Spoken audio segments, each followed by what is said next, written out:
Right, let's look at this question, page 56, Bobby Yap, Ibrahim, and requirement is to produce a tax com. So it's a kind of typical questions that we have seen. Again, this tests us on how we present the answers for a taxpayer with various sources of income. So we've been told that Ibrahim is a businessman. He runs and manages several businesses. And this is the income for 31st December 2019. So we have business A, business B. Now, business A, B is kind of like typical. You have all these gross expense, CA, BA, this unabsorbed CA. Business B, we have this gross expense, CA, BC, and business B has an unabsorbed business loss.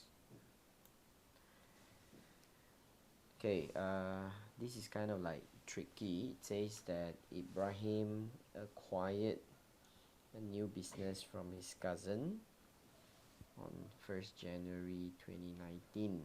Now, it's a newly acquired business, and basically what we do is to trick the students. We say that this business has some unabsorbed loss and unabsorbed CA at acquisition.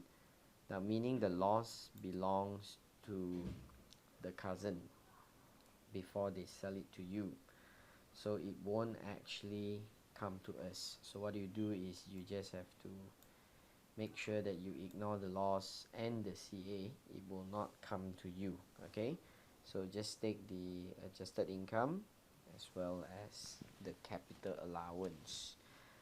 Right, investment income wise, now we see again there's interest from the bank, which is tax exempt. Then we have interest from loan, and we have rental. Now, during the year, Ibrahim donated 8,600, of which 2,000 are electrical appliances to an approved charity. Now, that's not approved because it's not cash, so you can ignore that. He donated medical equipment to an approved healthcare. Now, you know the limit is 20,000, right? Then he paid zakat, which is claimable as tax rebate. Oops, I think we have a repetition. You just cut off this line, okay? Because we've got the medical equipment up there. Just remove this. Okay, Ibrahim has signed up for education policy for his child with a premium of 5,000. He only paid 2,005. The remaining is paid in 2020. Now you can only claim what you've paid, so the relief claimable will be 2005. He also contracted 2 life insurance for his wife and his child. The premium is 3,2 and 2,1. Now the insurance for wife is okay, but for the child you cannot claim. Life insurance is only for self and for spouse. Now, as a proprietor, he made own contributions to EPF and prior retirement scheme. So both amount you can claim up to an amount of, this is EPF, this is PRS. So we've got 4,000 for EPF and 3,000 for PRS. And now it goes on and tells you about Ibrahim's wife. She's a housewife. She has some investment income overseas. Now, because she has no total income being a housewife, this foreign income she gets is 6,000, which is more than the value of the wife relief. So she will not, Ibrahim will not be entitled to wife relief. Okay, so the detail of his children. So let's look at his child relief now. We can see over here that first child is 24, local U. Now the age, and because he's studying local, you're entitled to 8,000 relief. Now second child is 22, is doing a diploma in Australia, but the child is disabled. Now if you're disabled, you actually get a higher tax relief of 6,000. Now but because when you study overseas, you still have to do a degree. Anything below a degree will not entitle you for the higher relief, so you just get back the basic relief of 6,000. So the 6,000. Then the third child is doing a diploma in Malaysia.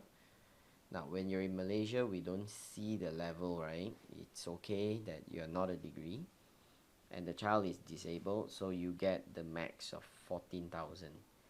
The fourth child is 17, doing a CAT course. Now because of the age, you can't qualify for education, tertiary education relief. You just get a normal relief of 2,000. Now leukemia is a disease, not disability, but Ibrahim incurred 5,000 too. That is claimable as medical expenses for serious disease. The last child is 4-year-old, and he also paid for kindergarten fee. That's childcare. Okay, so during the year, both of them completed medical examination, so you can claim medical checkup. He bought a new smartphone and also subscribed to internet broadband. This is lifestyle. Ibrahim also paid 740 on reading material, of which 300 related to online news. That's without print publication. So when you don't have a print publication, you cannot claim. So that 300, it's disqualified. And Ibrahim's mother is 59, father is 62. Father is an odd job worker with an income of 27,000. Now we know that you want to claim parental care relief. You have two requirements. You have to look at the age of the parent. You also must look at the income of the parent. So parental care must be for parents at 60 and above. So the mom will not qualify, right? And then the father actually is 60 and above, but the income has exceeded 24,000. So in that case, it won't qualify as well. So that's basically what we see here. We can start. It's quite rather straightforward example, right? Okay, so as usual, my style, we just leave one blank, right?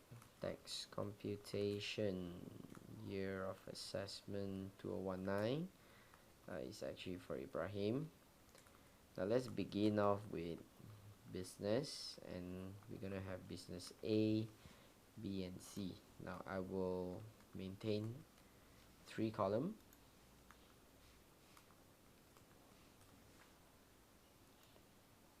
For my answer.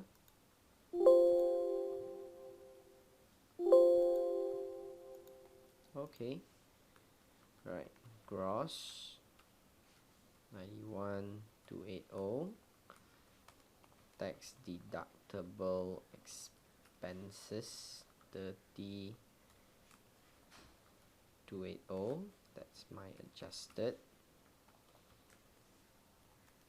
Okay, 61. Now we have balancing allowance. You got to claim that first, right? Which is 21. And then, okay, since it's all given, I will just itemize it. Unabsorbed capital allowance brought forward, which is 5.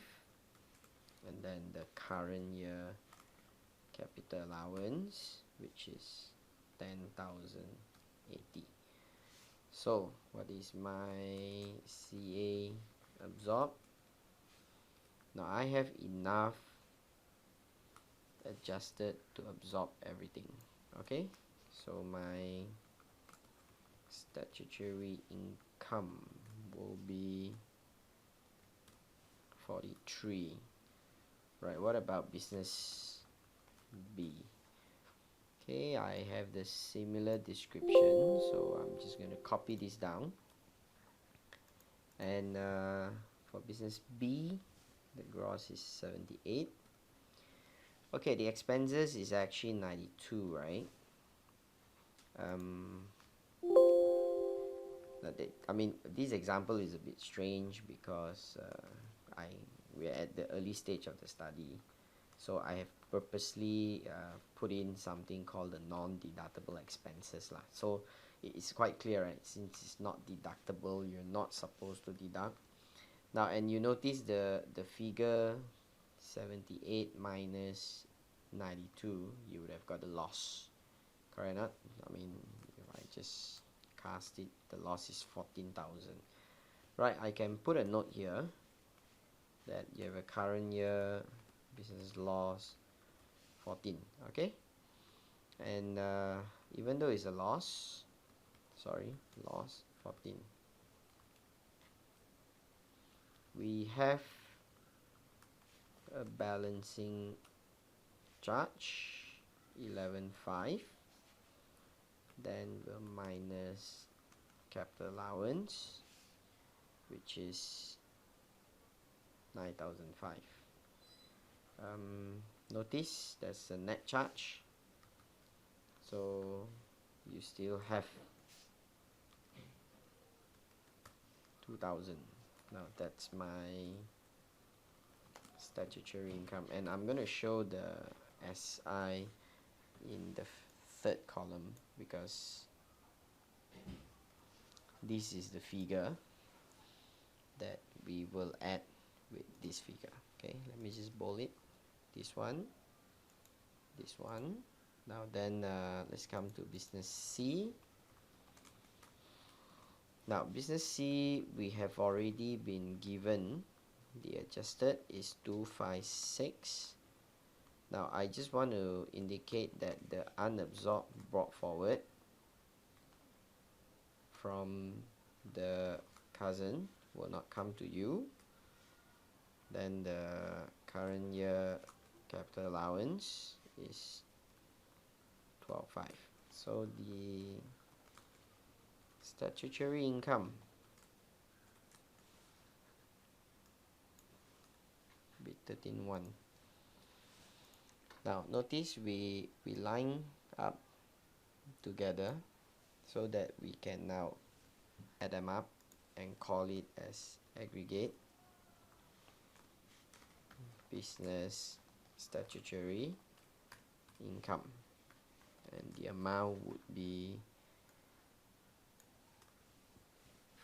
58920. Now what is the purpose is to minus the unabsorbed business loss brought forward, and again I would like to show that this is from business B and from business C. Now business B is 11,220, but C will not come to you, right? Because it's not yours, it's actually a new business that you've acquired, so that's why it won't come to you. So that's the net figure that we have.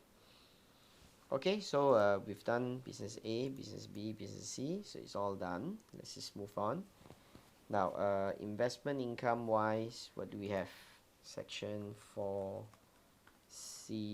interest from fixed deposit, which is tax exempt. Interest from loan given is 15,000,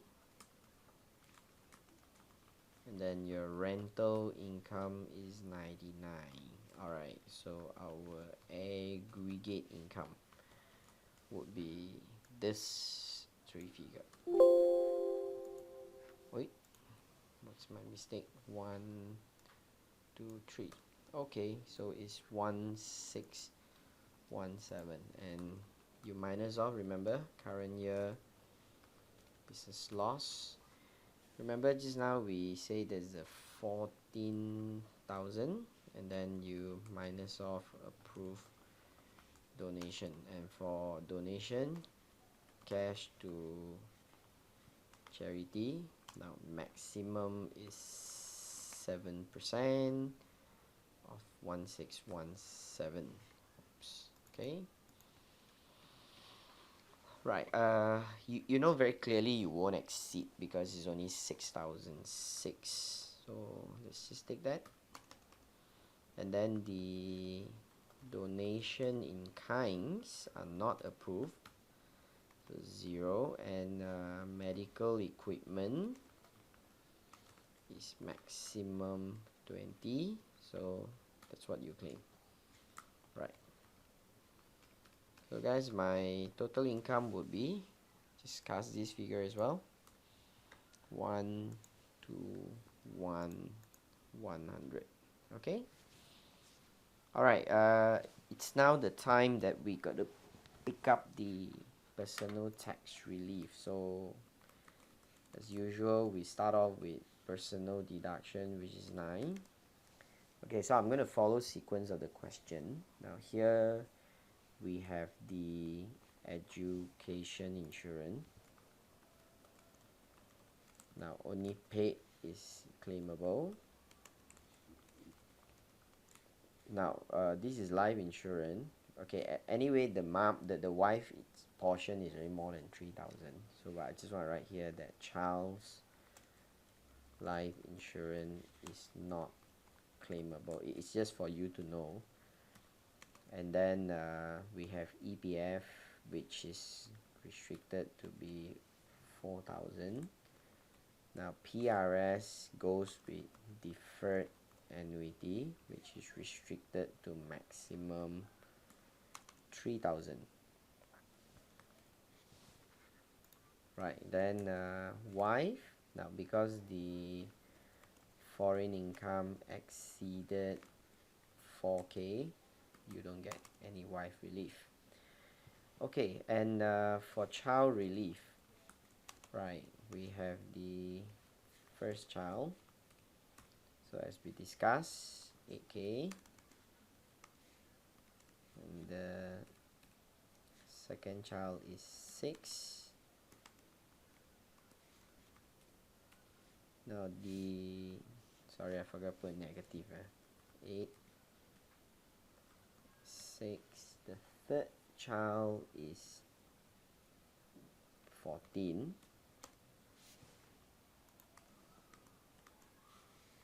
The fourth child is 2, and the last child is 2. Then we have Childcare Relief, which is capped at 1,000. And then there's medical expenses for serious disease. Now the medical expenses for serious disease is restricted to 6,000. The amount incurred is 5,000 too. Okay. Now, but you have to be careful because there's a medical checkup, which is maximum 500. Now that's the amount that incurred by the wife and the husband here. So in that case, we will only have maximum 5,002 plus 500. Now you're gonna get 5,700, which is fine. Okay. Okay, then smartphone. This is lifestyle relief. Okay, supposed to be 1,003 plus 560. Now for the reading material, we only add 440. So let's see. 1,003, 560, 440. Now it's only 2,3. Won't exceed, so I'll claim 2,3. And parental care, it's 0. Okay, that's it, right? I hope I didn't miss any relief from the question. Okay, do let me know if I have missed anything. Alright, that's all the relief. Then let's discuss how much relief we have in total. That's the relief we have. Yeah, okay, 62. So chargeable income would be 58,006. Okay, so we're coming to the end again. So on the first 50,000, what's our tax rate? It's let's refer to tax rate here. The first 50,000 is 1,008, and the balance 8,006 is tax at 14%. So 86 is 14. So your tax payable would be this. And remember, we have zakat, which is given tax rebate. The zakat is here, which is 720.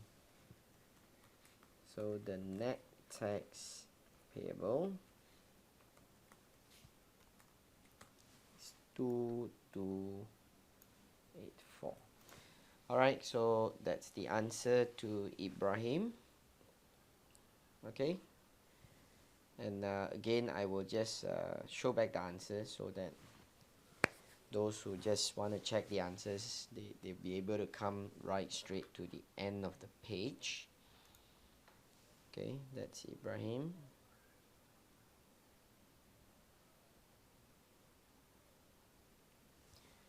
You can just pause the video for any section that you need.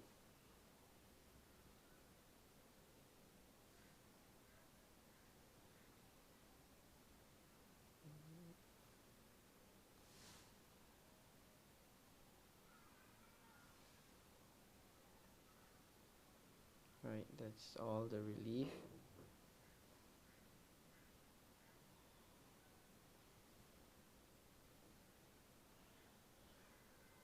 And that's the CI.